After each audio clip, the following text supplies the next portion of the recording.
As I walked through the wilderness of this world, I lighted on a certain place where was a den, and laid me down in that place to sleep. And as I slept, I dreamed a dream.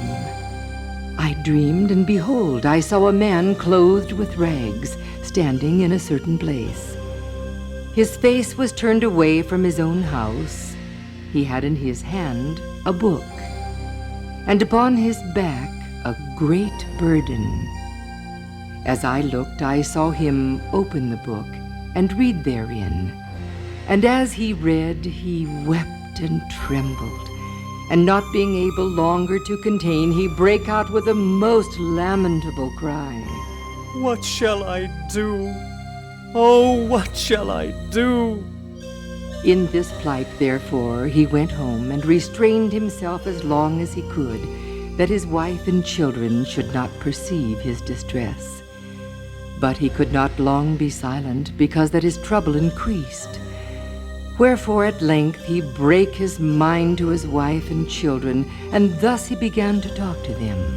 Oh, my dear wife, and you, the children of my bowels, I, your dear friend, am in myself undone by reason of a burden that lieth hard upon me.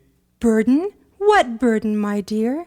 I don't see any burden, Papa. Though you see it not, yet it liketh to crush out my life beneath its weight. Dear, dear, an invisible burden, so heavy as to crush out your life? What can it be? Hear me, my dear ones. I am most certainly informed that this, our city, will soon be burned with fire from heaven. What? Burned down? Yes, burned to ashes. No. Yes, and in that fearful overthrow we shall all miserably come to our ruin. My dear husband. And as for a way of escape, I can see none. None? None? None. We are doomed to perish with our town of destruction. Now at this his relations were sore amazed, not because they believed that what he had said to them was true, but because they thought that some frenzied distemper had got into his head. Therefore, since it was drawing toward night, they got him to bed with all haste in the hopes that some sound sleep might settle his brains. Ah, woe is me! Lost and undone am I, all lost. But the night was as troublesome to him as the day. Wherefore, instead of sleeping, he spent it in sighs and tears. Ah, what shall become of me, wicked man that I am? Now when morning was come, they would know how he did. Art thou happy now, dear father? Yes, how goes it with thee, dear husband? Worse. Worse? Worse, and yet more worse. Oh, dear, what shall we do for thee, poor man? We must set ourselves to study and prayer that we may know how to escape this city of destruction. Escape? My dear, there is nothing to escape from. Come now to thy right senses, ere the magistrates declare thee to be lunatic. No, no, we must escape forthwith. But how?